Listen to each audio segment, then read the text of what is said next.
redemption games. We actually, one of my companies, we manufacture some redemption games, but we do it in a way where you're going to win something all the time. We don't want anybody going away. I don't want somebody rubbing their eyes and they lost their money and a debit card at the amusement center, they go back to mom or dad, and there's no more credit on there 10 minutes later. Because that's not a fun experience. You have to get value for your money, okay, and everything that you do. So this game, when it goes in a location, it has to command a presence, right? Wide body. Joe will talk about that. You needed a wide body because all the stuff we were going to plan on putting on there. LCD monitor, because it's going to call attention. The topper, okay? The light show on it. The sound. All those things are going to be asking you, wow, look at that. I got to go play that. I got to go over there and see that. Wow, I'm going to put money in this. I had fun, I'm going to play it again. That's what makes a great game. So when it goes on location, you know, the first week's earnings are going to be way up here. I could put it on Mars and it's going to earn this kind of money. You know, I want to see what it earns in week 7, 8, 9, 10. So when it stays up there, and as Keith develops, you know, games go out and there's more rules and it's more of a game, you know, than what you're playing here. His game's further along anyway, but he won't share that with you right now. You can talk to him about that. But, you know, as it develops all these things out there, you know, that's what's going to make it have legs, as we say in the industry. So that's what we tried to build. So we didn't put, you know, the kitchen sink in the game. We put the entire plumbing department in the game. Everything is in that game, all right? Our guys and the girls, you know, involved, I didn't say the word no. I spoil them terribly. You know, I'm giving you guys donuts and I don't know him. So you can imagine what happens over with them. So they wanted to do things. We brought the best people into the company, creative people, people with passion, people that cared. It wasn't just a job to them. They wanted to create something great. I didn't put, wow, a pinball machine sound. Imagine. Wow. Who's got pinball machine ringtone on their phone? Okay, so, all right, good. Maybe they'll bring it up to past the xylophone bells and, you know, it'll be something further along. It'll be a Wizard of Oz ringtone. It would be cool. So, you know, I didn't put fences around people because when you put fences around people, those of you here that are managers know you get sheep. So let them loose, let them be free to create, but, you know, at some point or other, it's done. It's done. Stop already. Will you please stop changing stuff already, for God's sake? So, you know, and they did that, and you know, we're at the stage where a lot of the final production parts have been ordered and things are coming in. So, you know, production games, you know, I expect them to be shipping sometime late January into the beginning of February, sometime in there right now. It's been this moving target, but you can see things that change and develop and stuff like that. So it's not that far away. Not that far away. So I'm going to bring up, who wants to come up first? Joe, Keith? Anybody want a donut, by the way? Count how many are naked. There's more donuts. This is like loaves and fishes. You deserve donuts. I don't want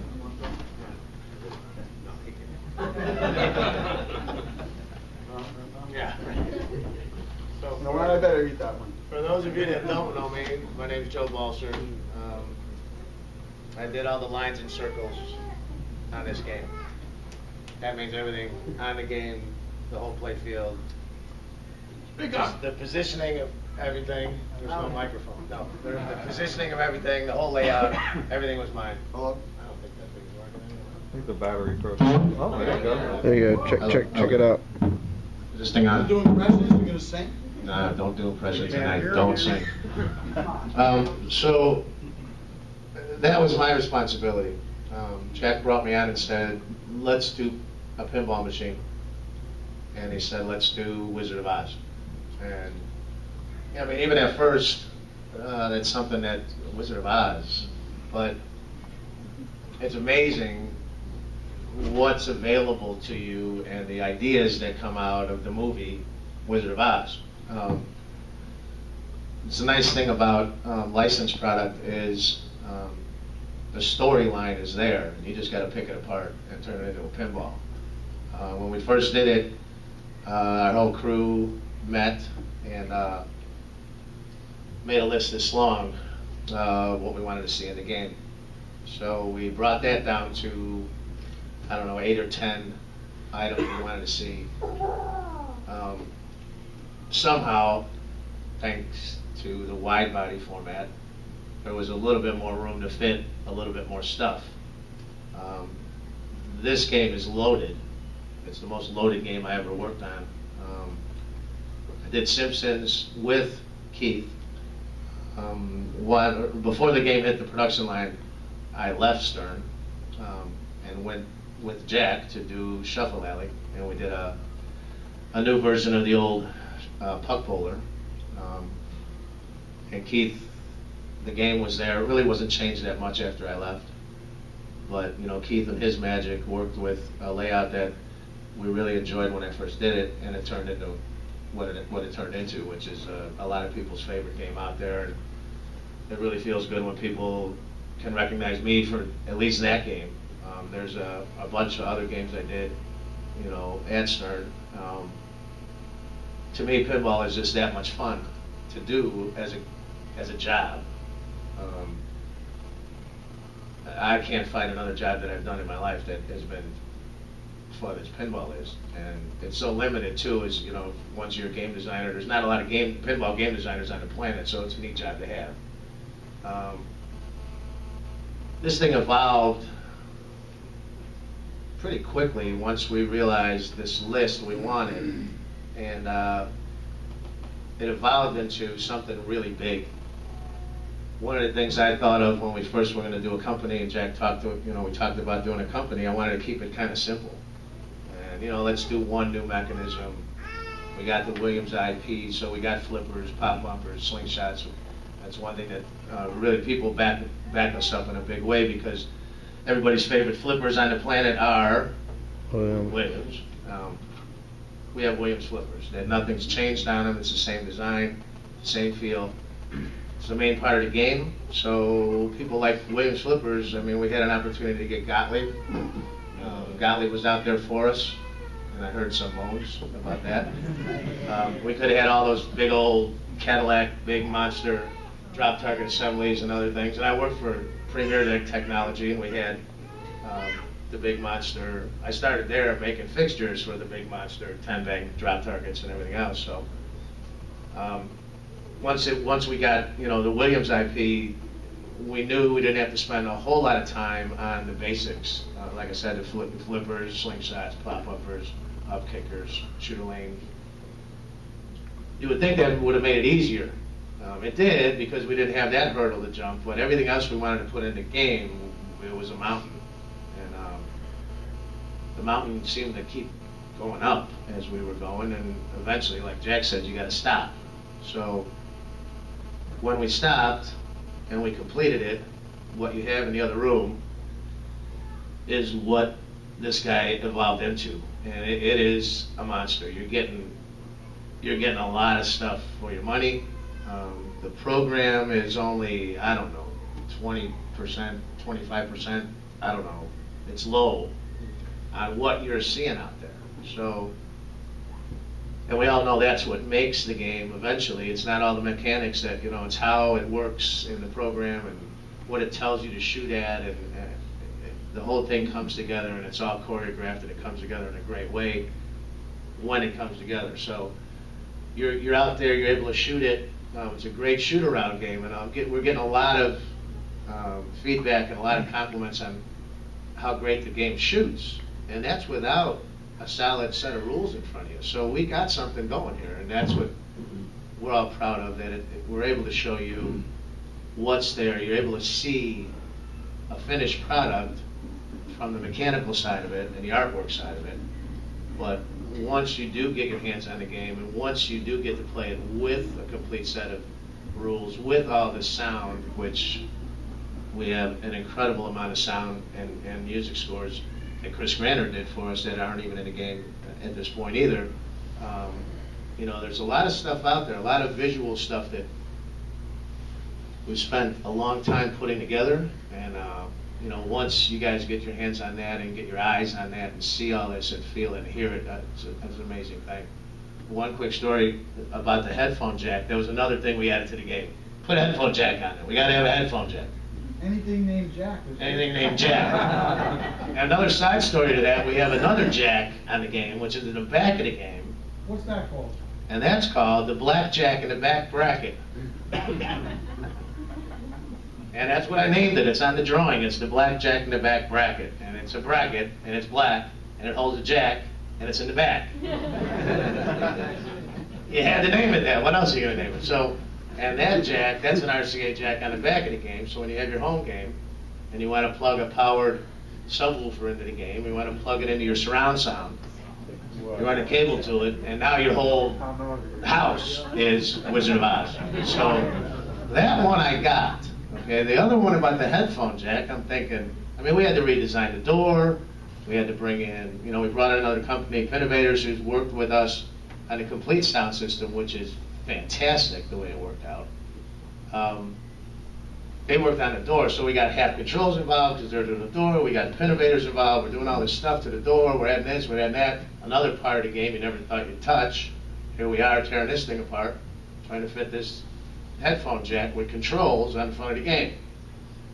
So I don't ever hear this. I never got into it. I never thought it was worth it. Vice President at HAP thought the same thing with me. Great friend of mine. What are you guys doing? We'll see. Let's just do it. That's what Jack wants. Jack wants it. It's in the game. Okay. So we come to this show. One of the games was set up with the front jack. It has the back jack in the black bracket too, but we could show you that, but it didn't matter. So one of the guys from Pinball brings a great set of headphones, which are out there with the game now, the Beats Audio headphones, and I plug this thing in and I crank it up, and I'm blown away. And now our game became this environmental, in my head, holy, what's going on here? I'm hearing sound calls that I can't hear in a big area. I'm hearing, you know, music and sound and voice calls and everything. So Battery's dead. Battery's dead. Broken. So anyway, now ran out of battery or something. But the experience that I got on that thing, I bought into it immediately, and I crossed that line and said, I'm in. VP from HAP. I saw him. He comes over. I said, put these on, play the game. His eyes bugged out of his head. Pow, another part of the game that I never even bought into until I put it on my head and cranked it up, and it's fantastic. So at the house, when the wife is bugging you to shut the game off, and it's in the middle of the night, or maybe the husband's bugging the wife to shut the game off, I don't know. You can do that. You can turn the sound completely off. You got the headphones on. It's as loud as it can ever be. Your head is pounding with the music and everything, and all they're going to hear are the flippers. And great. So another great part of the game. So there's levels of this thing that are really incredible. He didn't say no. Probably should have on a few things, but he didn't. And we kept building it, and it got bigger and bigger and bigger. And now, this whole set of the game and all the parts and everything now gets handed over to production, and that's where we are now. Now we're tweaking the line. We're getting the workstation set up. We're timing workstations out. All the things that need to be done to get the line to flow right. A long time ago, I worked with a production guy that said you got 10 workstations set up.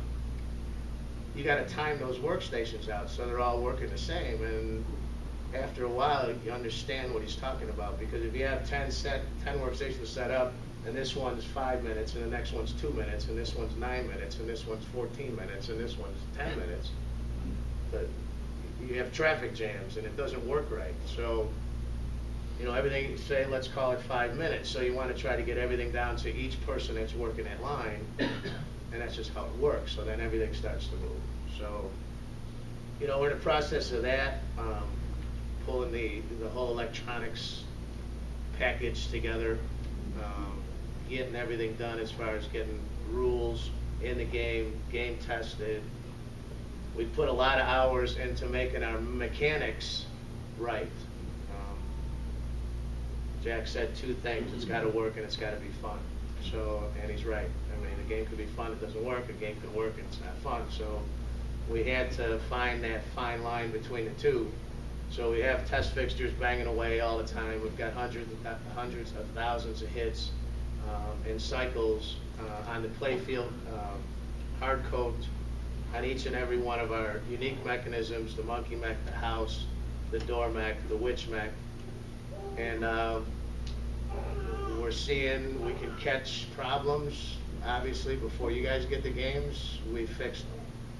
So, you know, all that stuff takes time, and the more stuff you had on that mountain, the more you gotta dig through and make sure everything's right before you give that mountain to you guys. You know, you guys are who have made this company, so we don't want to disappoint you. And a lot of our customers that I've found out now coming to the IAPA and Expo, were, listen, Joe, you know, I've been waiting for the game. I'll wait it out as long as you guys need. Don't send me something just to send me the game. You know, send me a game that works. We know it's fun, just not shoot-arounds. So the support is still there, and it's going to remain there until we start shipping games to people, and that's a great confidence booster for all of us. So I want to thank all of you guys here. How many WAS owners do we have here? We got 147 WAS owners. That's fantastic. Jack's taking orders in case anybody's looking. But you know, it's the owners firsthand that we want to make sure, you know, get that quality product out of it. It's the first time out of the box, and that's, you know, first impressions are big in everything in life, and we want to put out a great first impression. And we know it hangs on our backs every day that if we don't, you know, it's a one and done deal for us. And none of us have that even in our vocabulary. And I probably shouldn't have said it because I'll probably get chastised for saying one and done. But we need to do it right. That's why it is taking time. We're not a huge company. We're not a huge staffed company. We don't have, you know, 10 mechanical engineers and 10 electrical engineers and a whole slew of programmers putting this thing together. We have a close-knit handful of guys that have made this happen. It reaches out to hundreds of people that are, you know, that are helping us make this happen.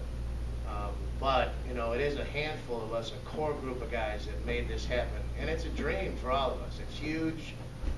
Like I said, I never thought I'd be able to do a pinball. It had 3 play fields, 5 flippers, you know, 5 unique mechanisms, a 26-inch monitor. I think that was enough. We probably could have put a 26-inch monitor on an old wood rail game, put some great music on it, give you a headphone jack, and we would have been there.